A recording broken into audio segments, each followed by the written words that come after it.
Hello and welcome to Kingdom Insights. The article today is Policy Options.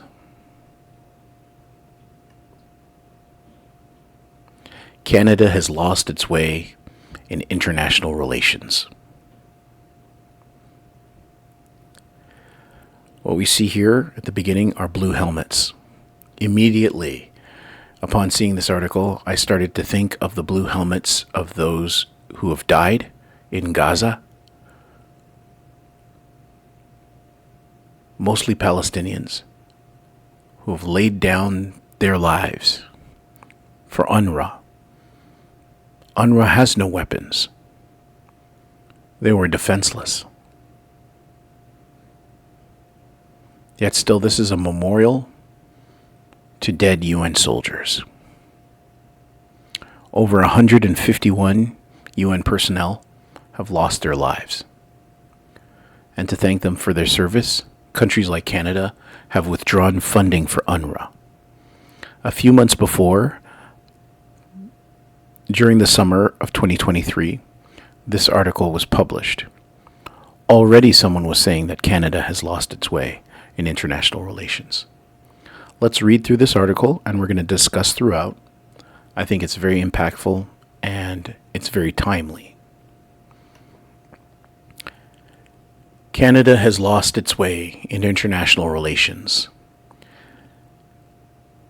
Its past two attempts to secure a non-permanent seat at the United Nations Security Council failed. The country that invented peacekeeping currently deploys fewer than 60 blue helmets. 60. That's the total number of persons that we are giving to the security of mankind. As you can see, our status in international relations, it's not worthy of a seat at the UN Security Council. There are Caribbean islands on the UN Security Council, currently chairing the UN Security Council. And Canada can't get one of those seats. Critics say Canada is not pulling its weight in NATO, despite its tough talk on Russian invasion of Ukraine. Just today, the Prime Minister of Canada, Justin Trudeau, was in Ukraine, walking down the street, memorializing 2 years since the start of the war. He promised last week to give 800 drones to Ukraine. This week, he's promising much more money to Ukraine.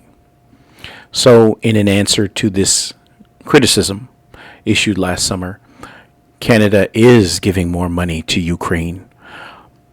But I really question the morality of that choice. Given that there are people with Down's syndrome, I've seen the video myself of a man with Down syndrome on the front lines in Ukraine getting kicked around and called useless by one of his fellows. This person must have stood no taller than 5'2", had severe Down syndrome, and did not belong on a battlefield. How did someone with that kind of impairment pass basic training? It tells you, like we've seen in the videos. I've seen a man kidnapped out of his car. I've seen more than one person kidnapped off of a bus, a city bus in Ukraine. I've seen people kidnapped off the street corner in Ukraine, out of a restaurant.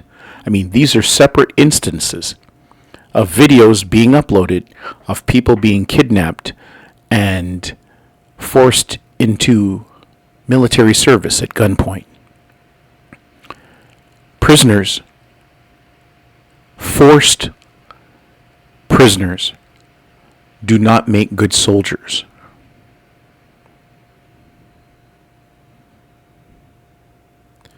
Few countries seek Canada as a mediator.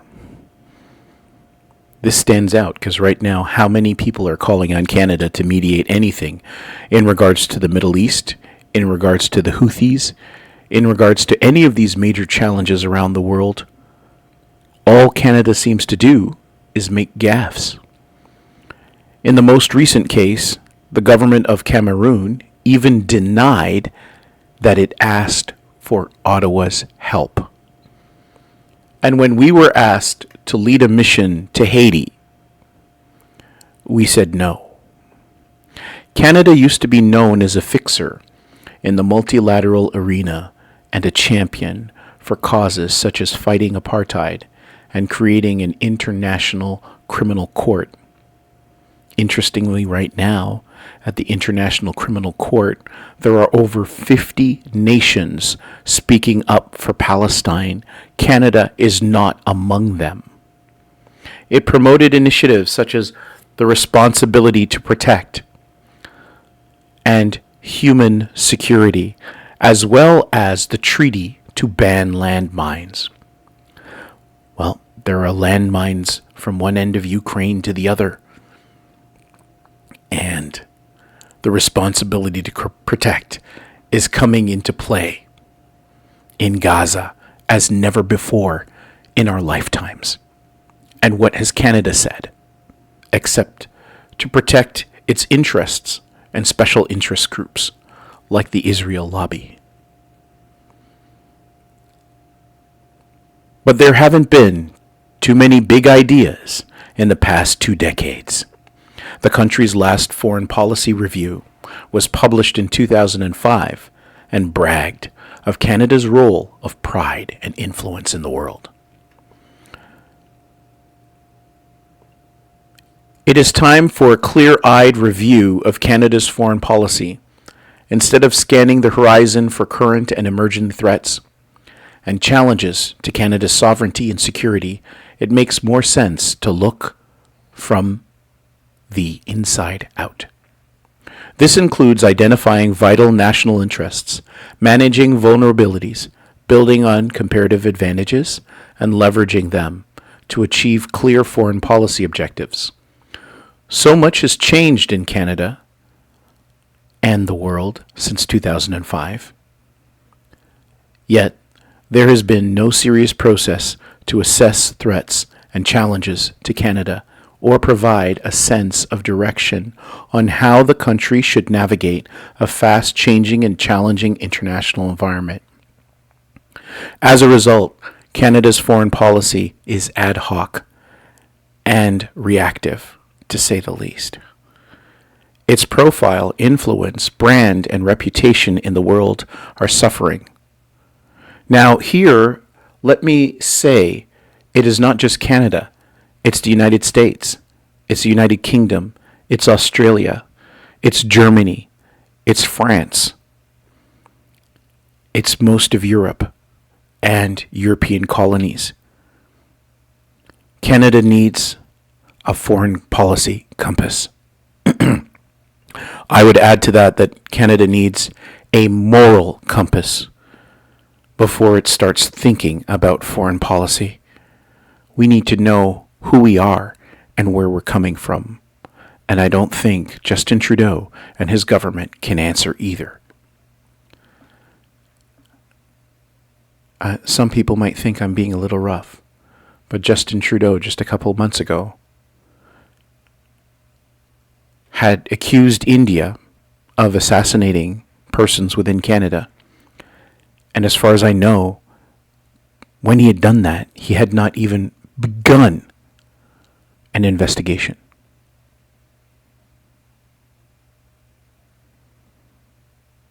This was before he took a trip to India and completely embarrassed our country. His plane couldn't even get off the ground. I know from experience, after a hurricane in 2017, I was in the island of Dominica, and we were waiting for a Canadian Air Force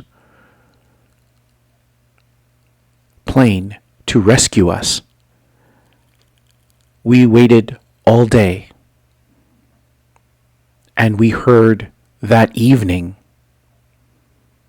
because I went into the control room of the airport to find out what was happening on behalf of all of the people from Canada waiting to fly there, including my 8-day-old son and my wife and mother. I was told that the Canadian C-class aircraft had gone down in Jamaica and it couldn't get up again.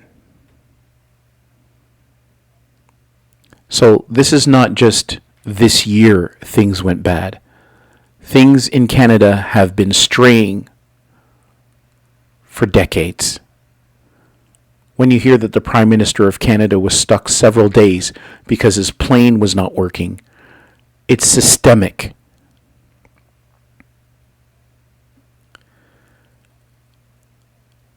So its profile, influence, brand, reputation in the world are suffering. Canada needs a foreign policy compass.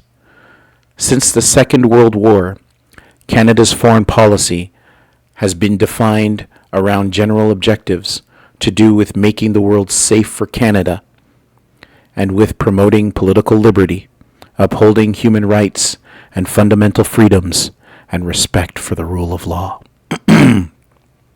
I would say in the case of all of these, that Canada no longer respects any of these because it's become apparent to all that Canada has changed in character under Justin Trudeau. We have over 10 military bases around the world instead of complaining about proliferation and asking for a reduction in militarism. We are expanding militarism, yet still we can't even keep a plane in the sky. It was also rooted in ensuring good relations with a select group of allies, particularly the United Kingdom and the United States.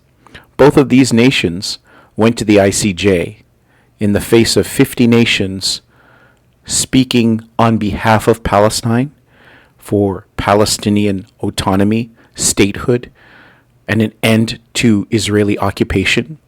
The United Kingdom and the United States actually defended Israel, who thought it beneath them to even show up to give testimony, sent its servants, the United Kingdom and the United States, to do its bidding and literally present their case on their behalf. It is a moment of shame that came this week when I saw the United States defending Israel in the midst of a genocide, and the United Kingdom. That same week that the United States raised its hand for a fourth time in the United Nations Security Council and vetoed a well-crafted and often reviewed UN Security Council resolution for an immediate ceasefire in Gaza. At times, Canada's role in the world was also promoted as a cooperator, working for collective action and common problems and promoting development. Well, back in 2014, Canada disbanded CETA, its external arm that reached out to the world and gave development assistance. Since then, Canada has dropped behind almost every developed nation in its work abroad and has completely lost all sight of what it's about in that area. A bottom line, which should not be overlooked in a federal structure, has always been that external policies should not jeopardize national unity.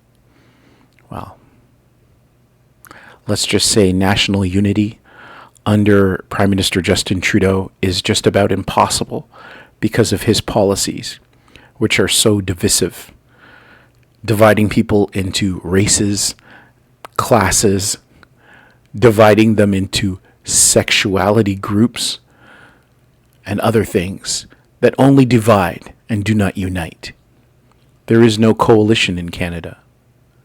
But in the past 2 decades, Canada's foreign policy has become seemingly off the cuff, driven by diaspora politics and idiosyncratic.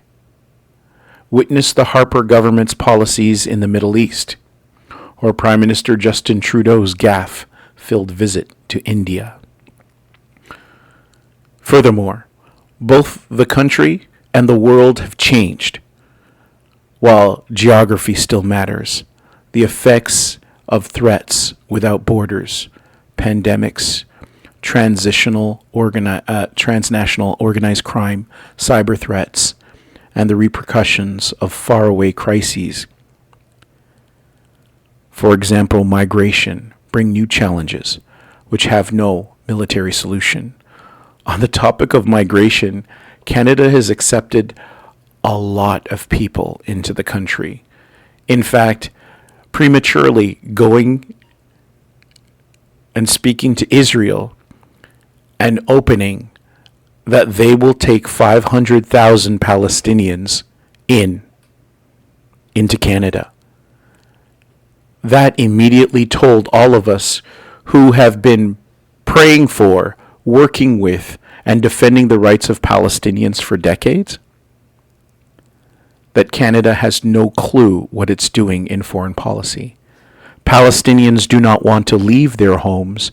They've been fighting to remain in Palestine for over 75 years. For Justin Trudeau not to know that and to suggest to Israel, not even to Palestinians, to Israel, shows that it is subservient in mind and function to the colonial mindset.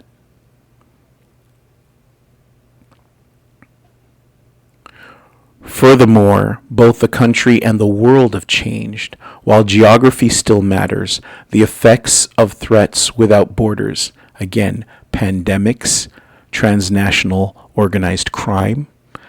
When I think of pandemics, I remember what Canada did, invoking a National Emergency Act and shutting down the country because a few truckers went to Ottawa and were peacefully protesting the measures which are seeing them having to spend overnight. I remember one measure was that they had to spend over 24 hours or 48 hours every time they crossed the border to make sure that they weren't infected with COVID-19.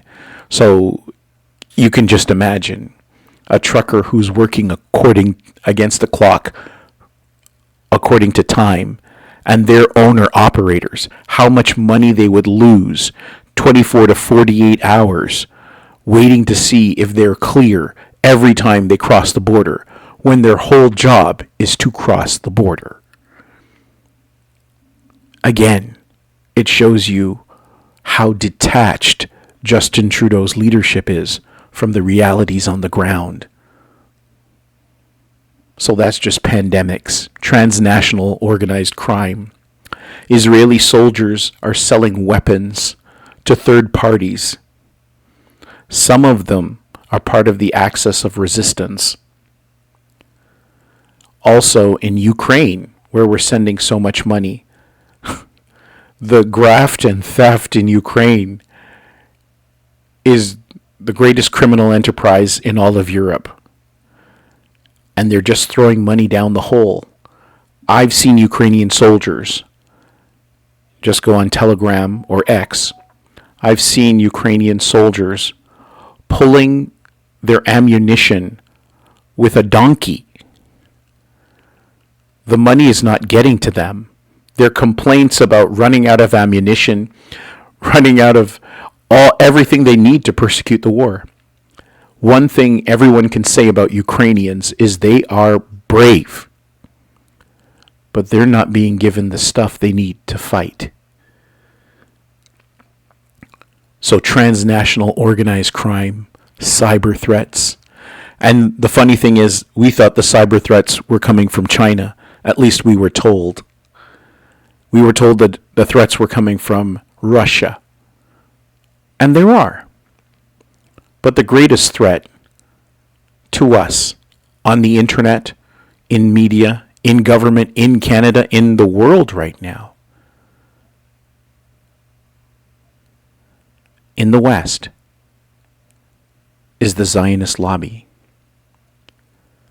who has a greater reach, a greater cyber presence,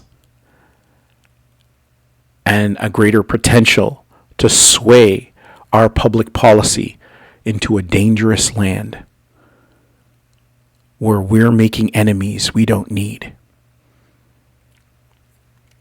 Finally, he gets to a migration, bring new challenges which have no military solutions. I agree with that. The challenges of today do not have military solutions. They require a complete shift, 180 degrees, from the setting of war to the setting of alliances. Canada has sent out more sanctions this week on top of the sanctions it's been sending out for years. Our Deputy Prime Minister and others in the cabinet of Justin Trudeau, including Justin Trudeau himself, should all be removed from office. Sanctions does not lead to peace. Sanctions lead to unintended outcomes. I saw the United States of America, slightly off topic, issue the greatest number of new sanctions against Russia. All that's going to do is push Russia and China closer together. It will make China more skittish about Canada and Russia, and the United States of America. And it will just increase the coalition with countries like North Korea, Iran, Saudi Arabia. Even their allies will start to leave them because of the way they behave, sanctioning just about everyone that moves. I mean, Russia was already the most sanctioned country in the world. What is Canada and the United States doing sanctioning Russia again? What are they proving? The only thing sanctions did was improve the economy of Russia. It made them diversify, it made them smarter, and it made them more powerful. We have to really think about what we do before we do it in Canada. At the same time, Canada's population has increased significantly due to the immigration, as has demographic diversity. Things that Canada used to take for granted, such as predictable neighbor to the south, which is completely lost. If you have to choose between Joe Biden and Donald Trump, one would really have to ask for a third choice, because neither is fit for office. And one of them will be president at the end of this year. Both of them are octogenarians. I have nothing against an octogenarian. Donald Trump's mind is very sharp. However, his policies are very out of date. And they're not accounting for the situation on the ground. The alliances that exist today, they need to be rethought. We'll get to that in a moment. Such as the predictable neighbor to the south or a liberal international order are looking shaky. True north. The highest priority should be to defend Canada's sovereignty. Hear, hear. It is vital to prioritize security in the North Arctic, security in the North Atlantic, and pursue good relations with the United States and Mexico. So, as you know, what was called the North America Trade Initiative, Free Trade Initiative, NAFTA, was almost totally dismantled by Donald Trump. Instead, we got a deal that was significantly worse for Canada, worse for our exports, worse for our products, and worse for our nation. And what did Justin Trudeau do about it? Smile and shake hands. He did nothing. What Canada should have done is reach across the world, reach across to South America, to the Caribbean, to Africa, to Asia, for new trade partners and new trading relationships. If Japan can get its products halfway around the world, year after year, for decades, so can we. We have to stop relying on the United States of America politically and economically. We, like Russia, need to diversify our contacts and our trading partners. And we need to forge ahead with new relationships, such as a BRICS membership. At least we need to think, when we're dealing with the North Arctic, that NATO is certainly not the best partner for this. He goes on to say, retooling Canada's focus and assets with NATO towards defense of High North would strengthen its role within the alliance. That may be so, as well as its sovereignty. That is not so. If Canada wanted to defend its sovereignty, what it needs to do is what people used to do before the United States of America existed. That is make an alliance. At least a treaty. We can be hostile towards Russia and have a treaty in the north where we work together to assure both of our security.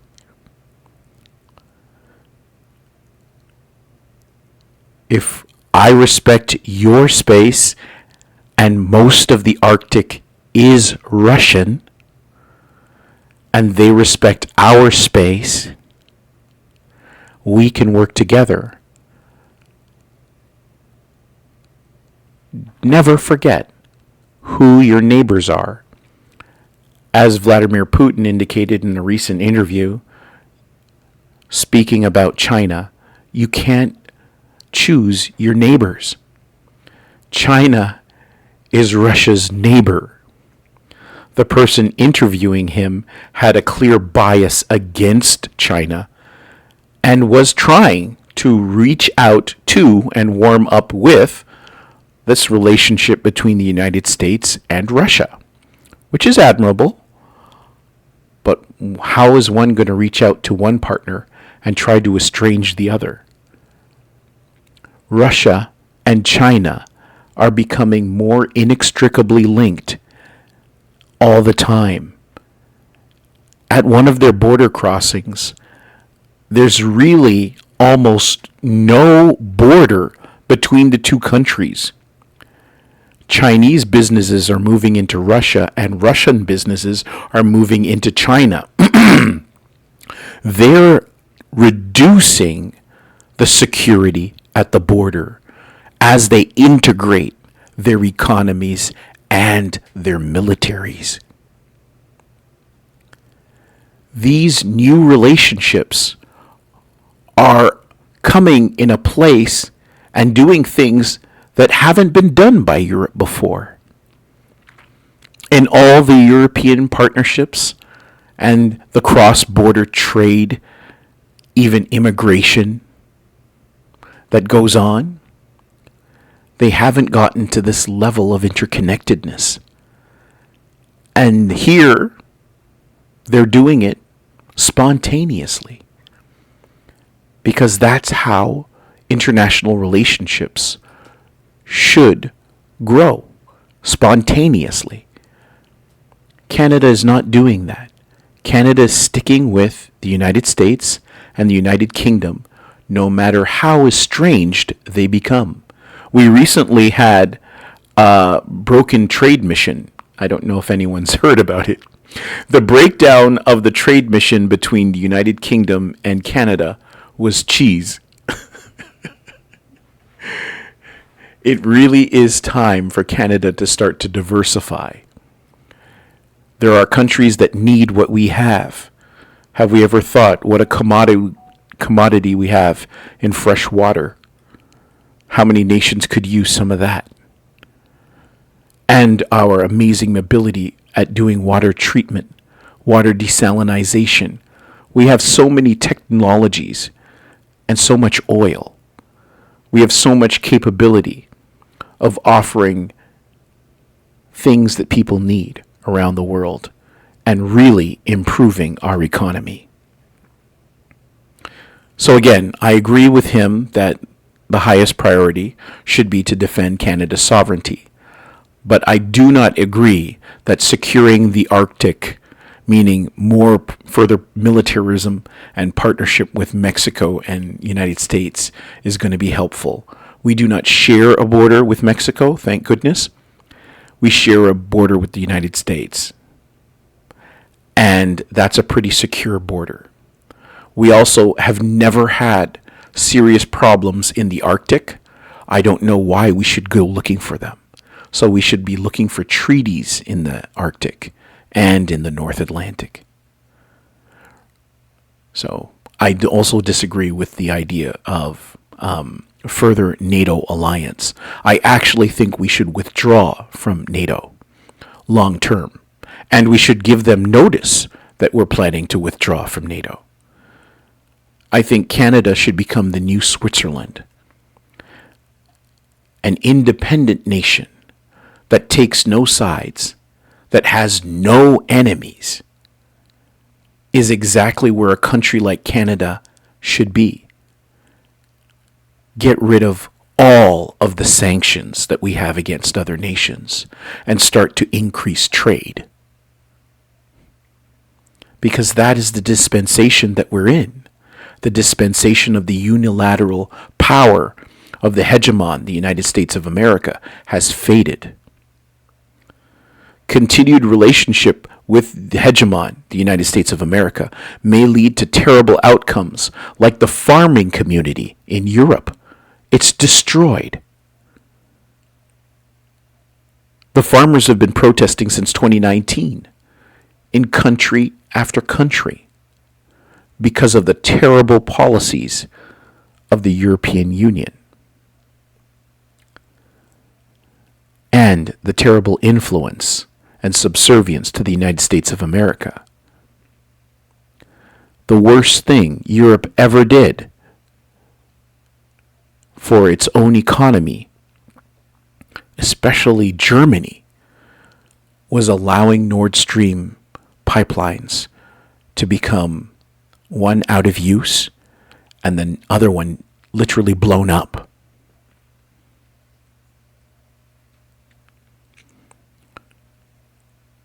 So, this would allow Ottawa to concentrate resources, including defense spending, on clear, limited priorities.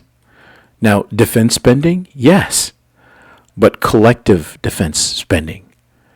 If we turn Russia into our ally, we can cross-border trade with Russia over the Arctic and turn it into a trade route. Has anyone even thought of that? How much trade and how much development that would be for Canada's north? Vladimir Putin's doing similar things in the north. Actually, quite good documentaries on this. So if you don't mind reading subtitles, or if you can speak Russian. But there are quite good documentaries about the development, and actually there's a nuclear power station that Vladimir Putin has made inside of a boat. So this nuclear power station is inside the boat, and the boat is up in the north, powering an entire community as they go and get resources.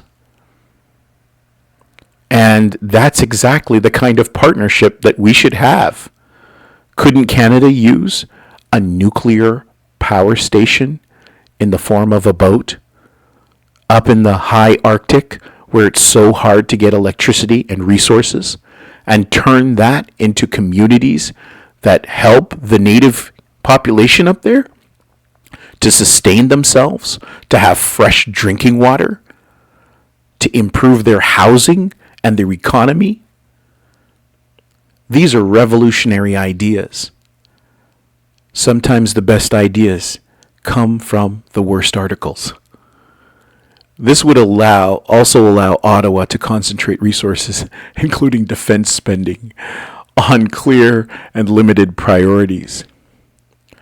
We should increase our defense spending because Canada's Air Force is in terrible shape.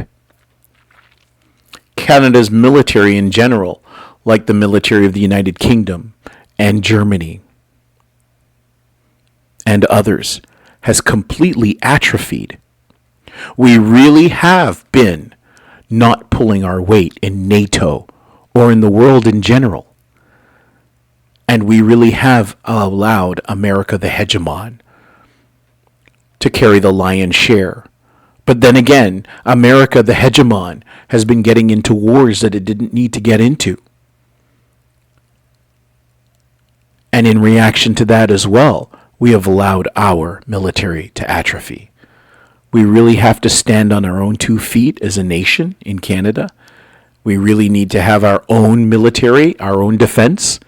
And imagine what joint training exercises with Russia could mean.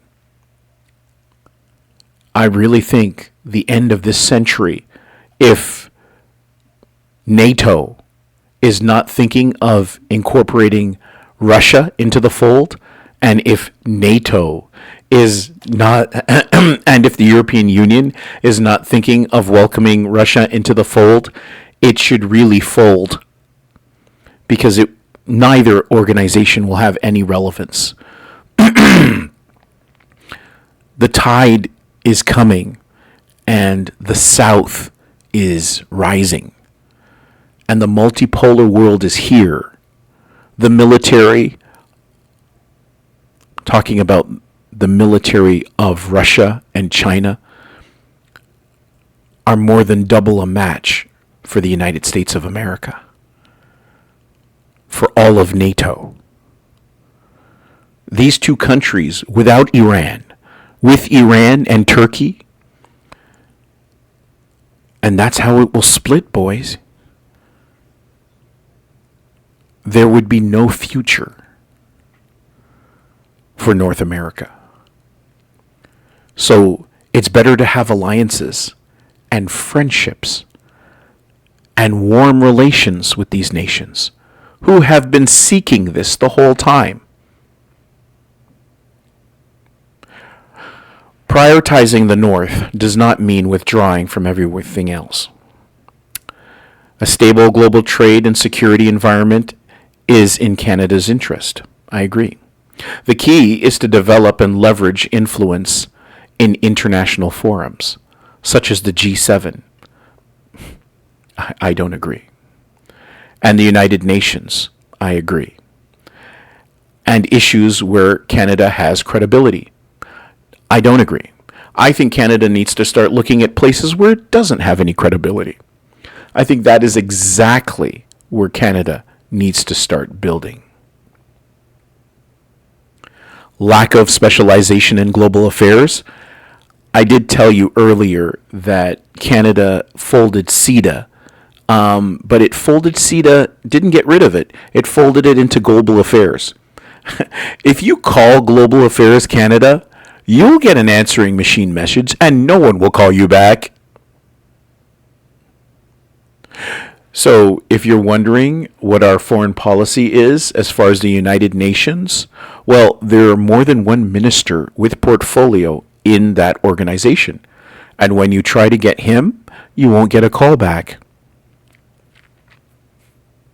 So Global Affairs Canada, it undermines foreign policy by having no specialization and no method of getting anyone on the phone. Yeah, I think that undermines foreign policy. Is Canada abandoning collective security in favor of new isolationism?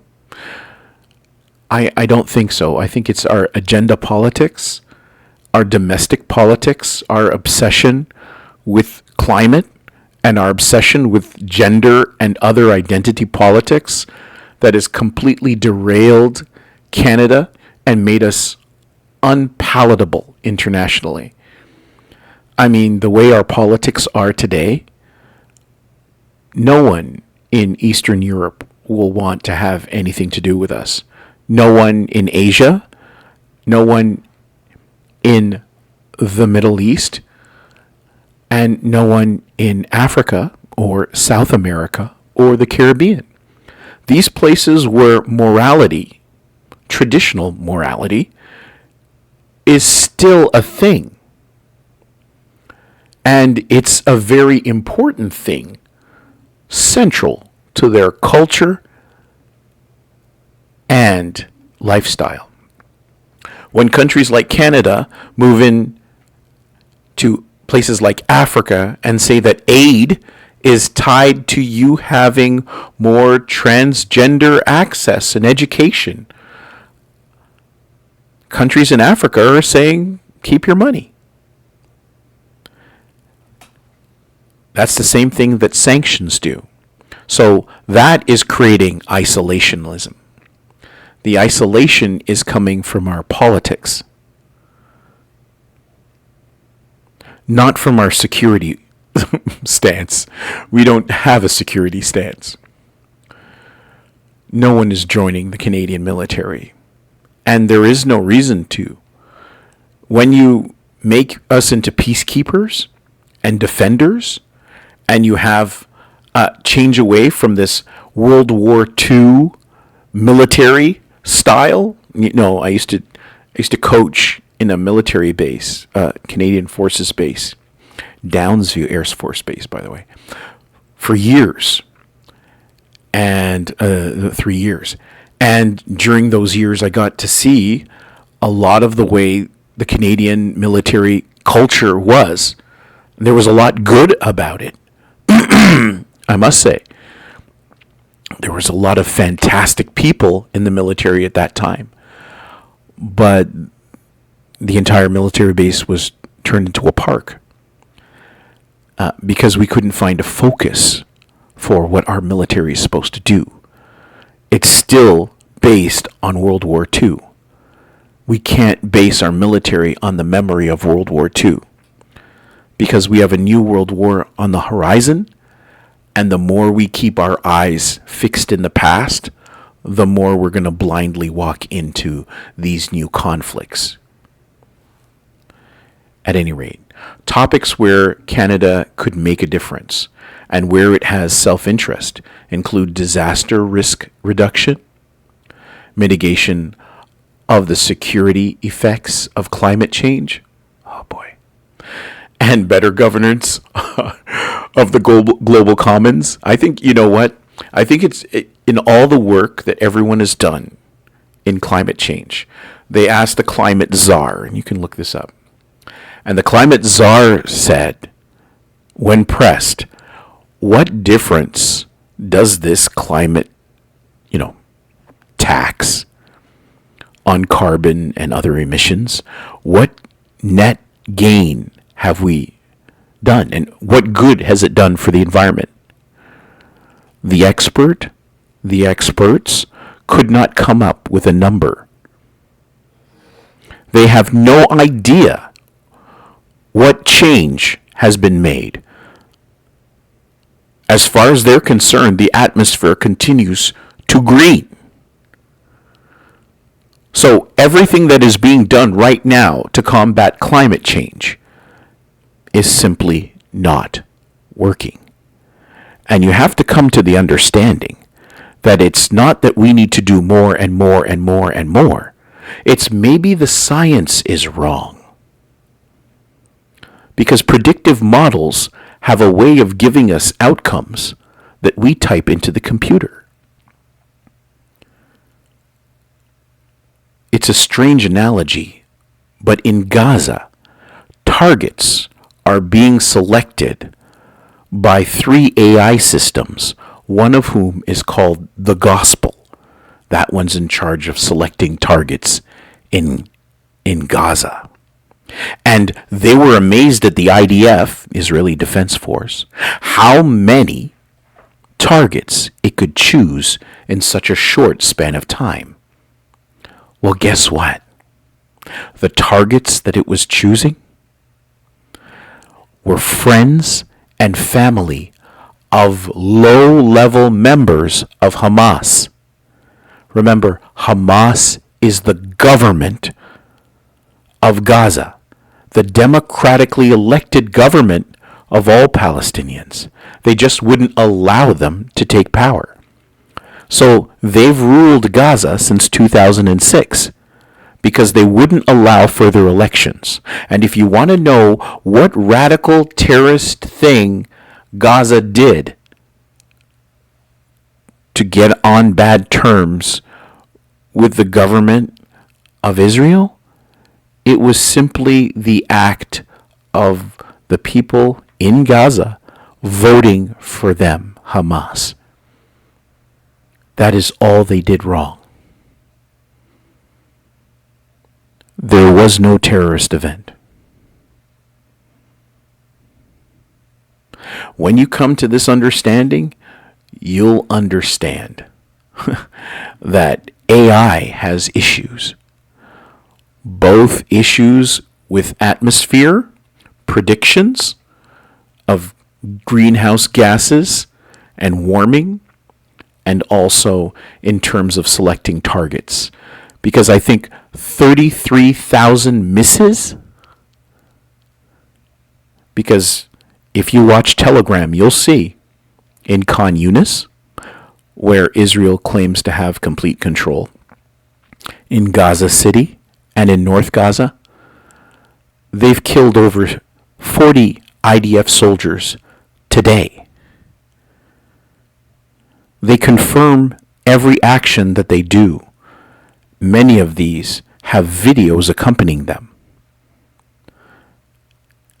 They have groups of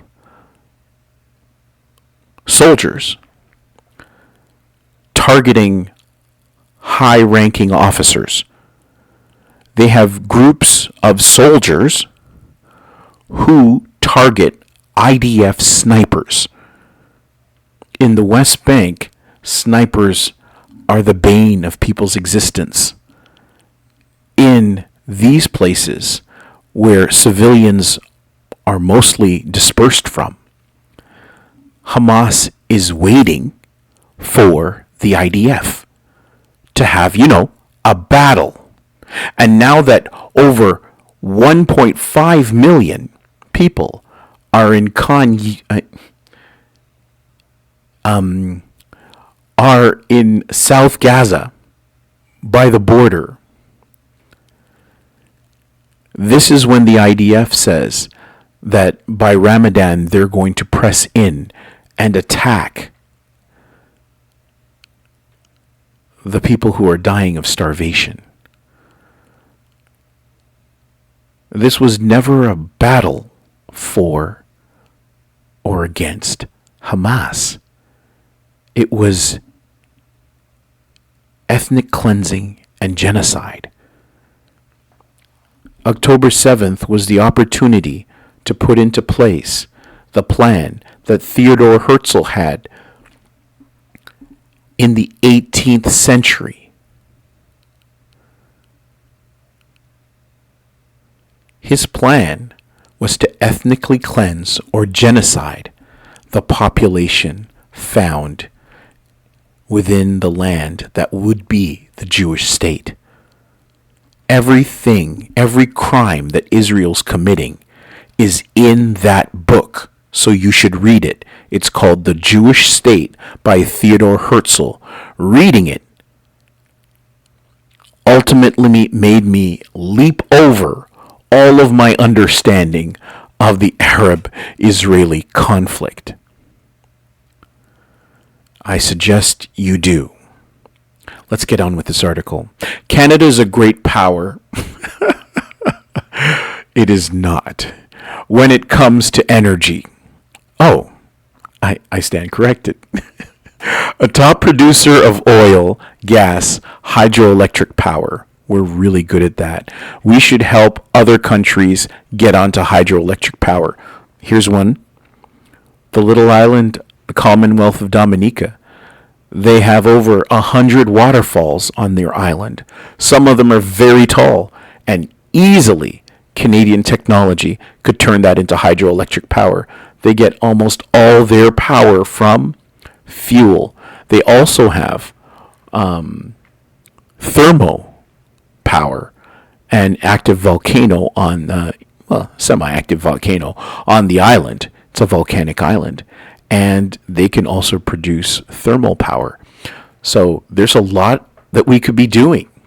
There's a lot that Canadian engineers could be doing that doesn't have to do with oil and gas. If Canada wants to diversify, why don't we get into this green energy and start spreading it around the world? China is benefiting from international development projects. Why don't we get involved with the Chinese and work together with them on these international development projects? The Belt and Road Initiative doesn't have to be an enemy to our economy or our foreign policy. We can work with the Chinese and international actors. We can get back into the good graces of nations such as in Africa, across the Sahel, where they're having huge amounts of problems with electricity and electronic provision. For instance, Niger, which relies almost exclusively on power that they get from Nigeria. These are places where we can work. These are projects that we can get into. And this is where our strength lies. So this should be where our investment does as well. Canada is also a major producer of uranium and the critical mineral needed for the green and digital economy. Therefore, another foreign, Niger also, some of these other countries also produce a lot of uranium, like Niger. Therefore, another foreign policy priority should be to ensure predictable energy markets, supply, routes, and partnerships, like Niger, where they could really use a nuclear power plant. I think it's time to start diversifying who can get nuclear power. I think it's time to bring down this whole north-south divide. I think we can replace militarism with trade. Nice foreign policy. One word to describe Canadians is nice. No longer, I can assure you.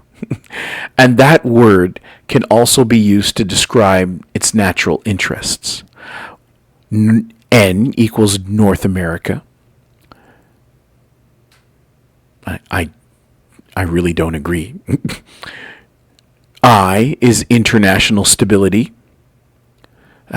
Why isn't it international trade? This guy is obsessed with trading with the United States of America, which is really not doing wonders for our dollar. It's falling in tandem with the US dollar. I know they say misery loves company, but I think Canadians would rather improve their standard of living than the elites in Canada be happy with their alliances. So I go for international trade, and international stability will look after itself once we're trading. C, climate. I just crossed C right out. It's a waste of money. And energy.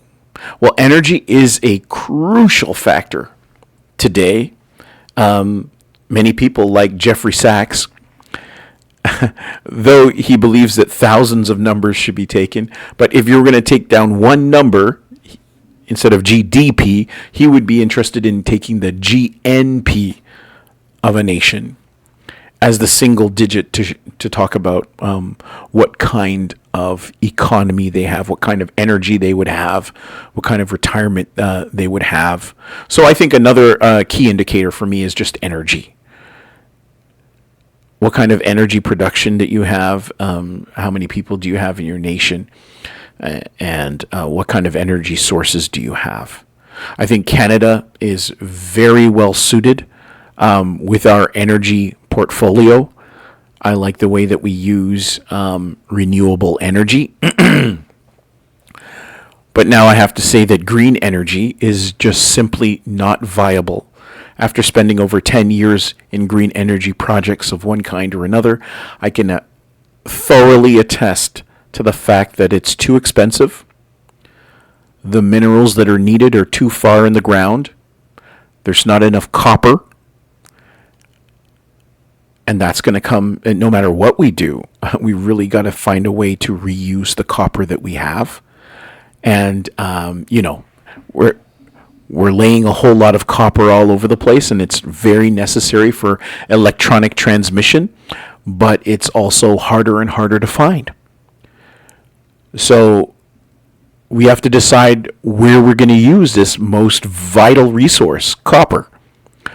Are we going to use it making batteries? Or are we going to use it on transmission lines? We have to decide what we're going to do, because green energy is going to require a lot of batteries. And the minerals, the rare earth minerals needed, and the other things that are needed to create these batteries, much less all the other technology, is simply not there. They're having to dig miles into the earth to get these minerals in many places. And the places where you can get these minerals, people are not trading with.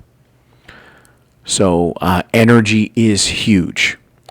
That said, nice guys will finish last unless they work with others.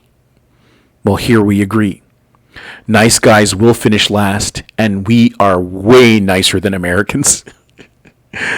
Just look at the mass suicides, mass deaths, and all these other mass killing sprees and other things. We are doing far better than our neighbors to the south.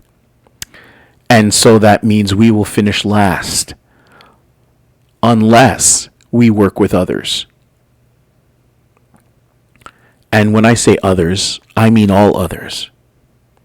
That is why in an interconnected world, it's funny they say interconnected, and he's really just promoting isolationism and increasing NATO. It's like all Canada can do is increase cooperation with NATO, increase cooperation with United States and the United Kingdom. Well, I think we've increased those relationships as far as they can increase. And if you're saying that's the only increase that we can do, then we're going to have a terrible economy in the future. So we really need to diversify. That is, in an interconnected world, and I would say a multipolar world. Multipolar is talking about the distribution of power and the distribution of access.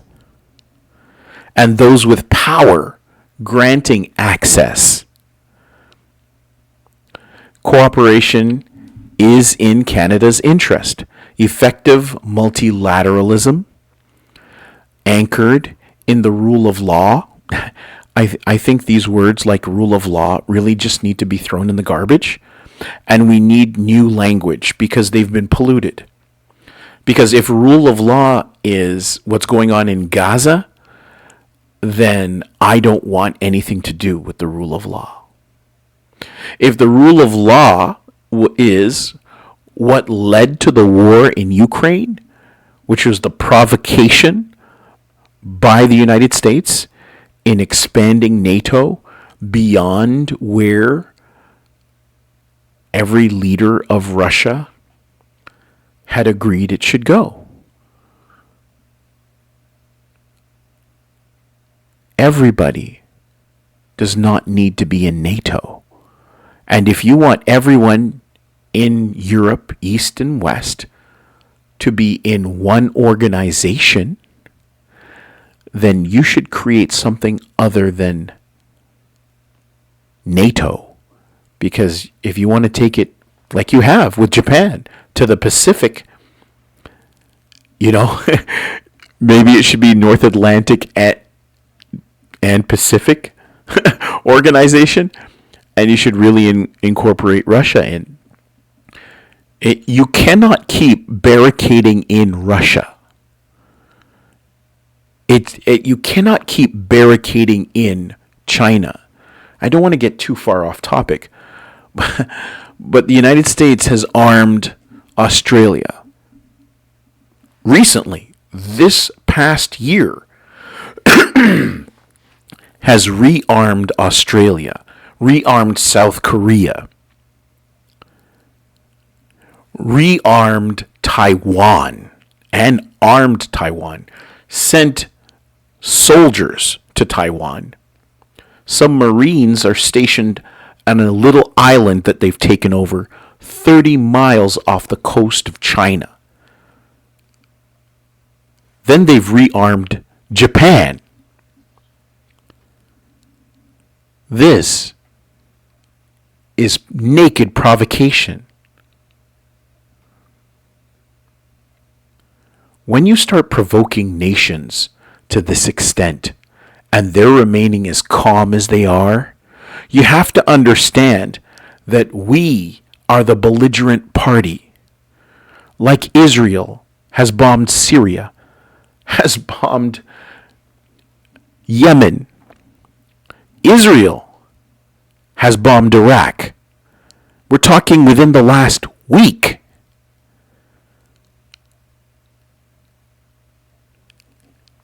The week before and ongoing, Israel is bombing Lebanon. Israel is also bombing Iran. Continues to target Iranian leaders. And to tell you the truth, Iran hasn't directly answered back. The restraint of Iran, the restraint of Syria, the restraint of Russia in Syria. Russia controls several Air Force bases there. The restraint of all of these nations, as Israel and the United States and now the UK against the Houthis, the restraint of these nations is amazing. The discipline of Lebanon. Israel is openly attacking Lebanese cities and targeting civilians. As we've said, their AI is choosing the targets. They know exactly who's in the home. They know exactly how many children there are. They know who they're killing, and they know they're not Hamas. Of course, in Lebanon, they're called Hezbollah. It's a different organization and a different relationship and a different capacity.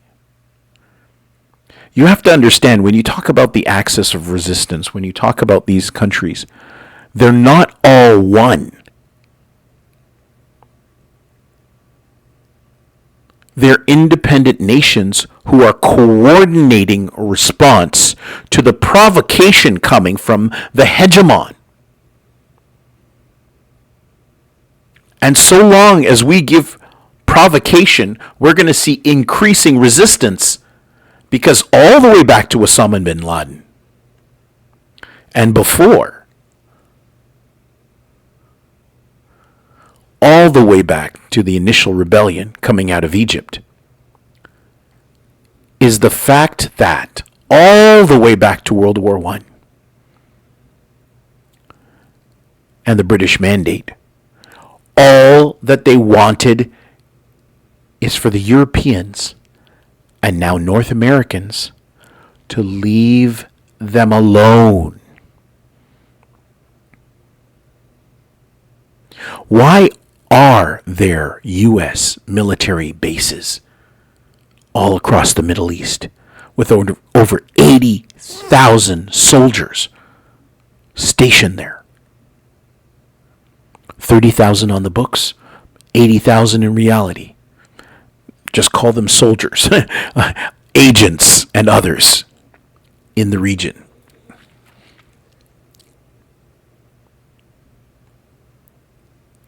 Donald Trump said it. He said, "I like oil." They're stealing Syria. The United States is stealing the oil from Syria. Theft. The United States is stealing the wheat from Syria. And people are going hungry in Syria, while the United States steals the wheat only to destroy it, so that the Syrians can't have it. And this is what they helped Saudi Arabia and others do to the Houthis for over 10 years.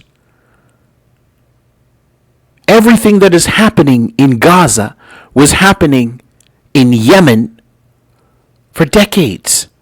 And parts of Yemen are ruled by people outside of Yemen who won't leave them alone and let them have their sovereignty and autonomy. This is why the Houthis understand what the Gazans, the Palestinians in Gaza, are going through.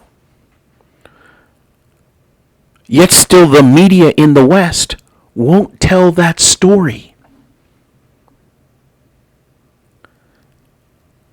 So that said, nice guys will finish last unless they work with others.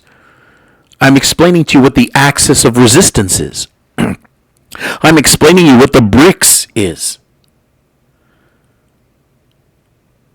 These are movements to form beachheads against the hegemon.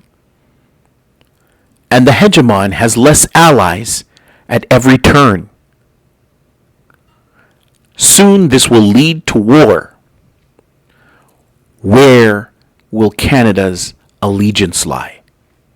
If men like, and I'm not going to pick on Justin Trudeau, because the Liberal Party and the Conservative Party of Canada are neck and neck.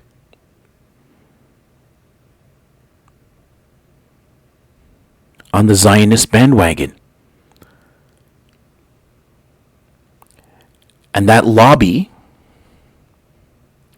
is so powerful in North America and Europe that it's swaying our foreign policy away from what's moral or even acceptable or even excusable by our nation's people.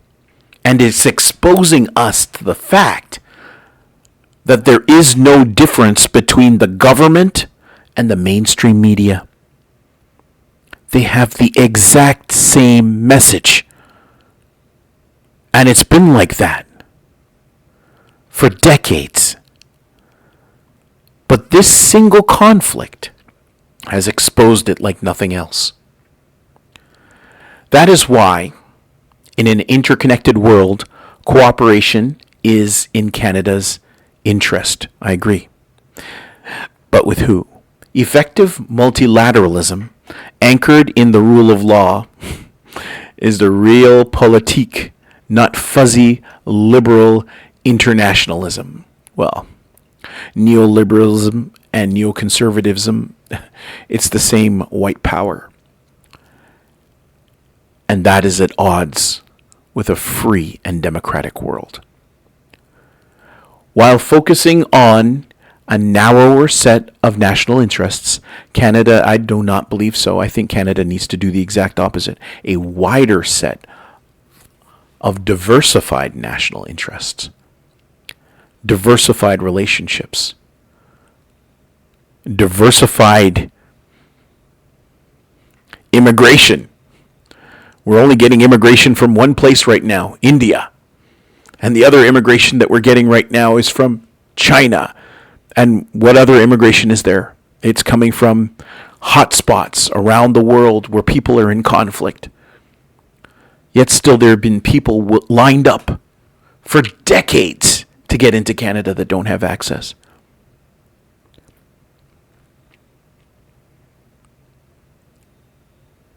So we need to diversify, because we'll create in our own country the conflicts, as we saw with the assassinations, as we saw with the technotronic issues we had with China, signals, intelligence problems we've had with China.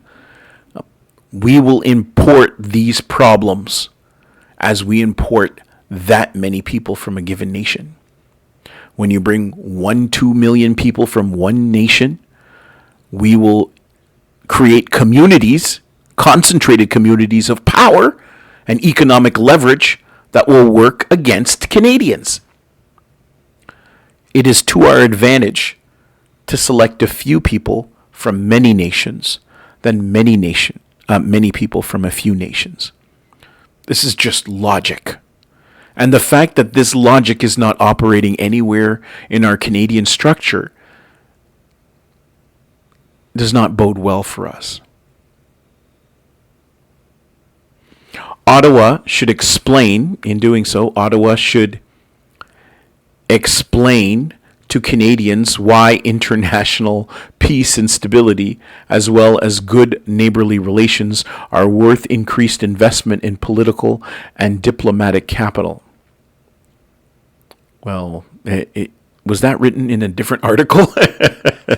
I have to agree. We need to increase diplomacy. Canada needs to be visible at doing other things than walking arm in arm with a dictator in Ukraine. That doesn't make any sense.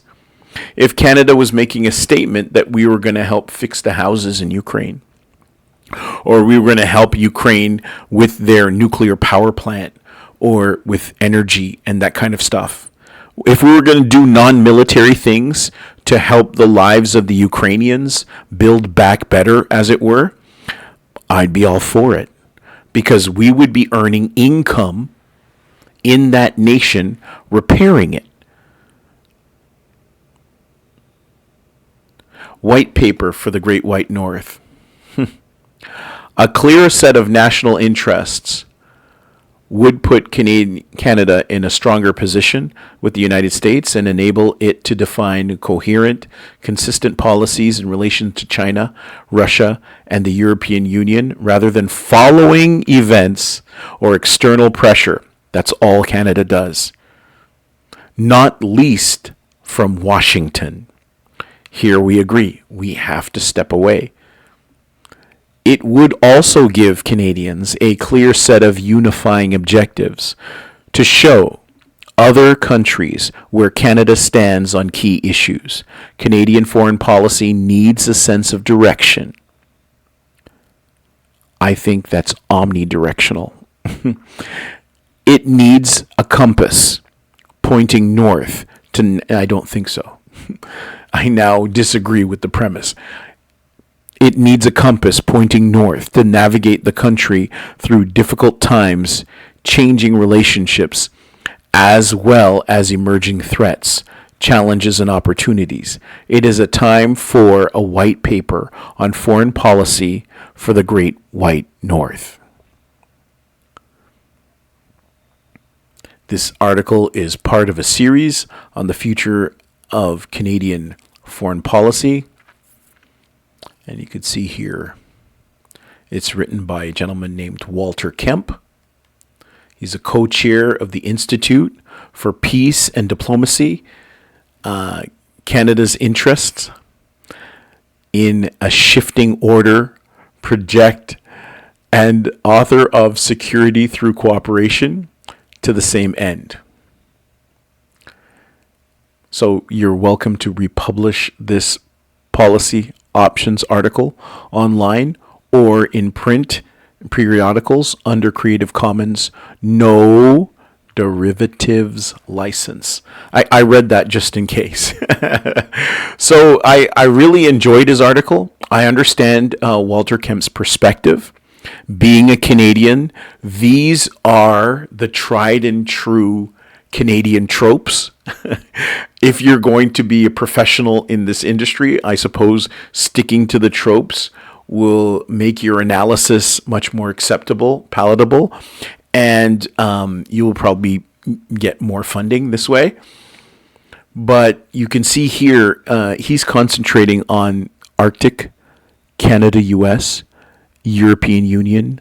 Then he calls it multilateralism. What's that? The rest of the world? Northern Canada and Russia. Do you notice what's missing? The rest of the world. The rest of the world. So I agree with him. We need a white paper, but we need an expansive white paper that goes region by region, country by country, because in Japan you have a country outside of a region of other allies, but yet still Japan is highly integrated in NATO. And the same goes true for Australia. It's outside of what we traditionally look at, but it's highly tied into NATO. I think really Canada needs to start making alliances outside of NATO. I think we should be a lot more like, I told you before, we should be a lot more like Switzerland, but we should also be a lot more like Saudi Arabia, in that Saudi Arabia is really courting the West, courting BRICS, even courting Israel, which I don't agree with at the moment, and that it, in its own presentation before the ICJ, I suggest you listen to all the countries of the world, what they said at the ICJ. At any rate, it's completely off topic, but it is on topic because the topic is the world and Canada's integration with the world in this new century, because we really are locked into the thinking of the 20th century. And it's like we really haven't come into the mind of the 21st century and what this century is all about. This century is about everyone who isn't white, to put it nicely. The people who are not white matter, and they matter as much as the people who are white, to simplify things. And until you come into that understanding that all men are created equal, not just on a piece of paper, not just in the eyes of the Creator, but in truth and in fact. Again, to this end, listen to the different positions of all of these nations, some of them friends, some of them enemies, speaking before the ICJ towards a moral issue against the treatment of the Palestinians by Israel and the belligerent occupation which has transpired for over 56 years. Thank you for listening, and I'll see you again on the next video.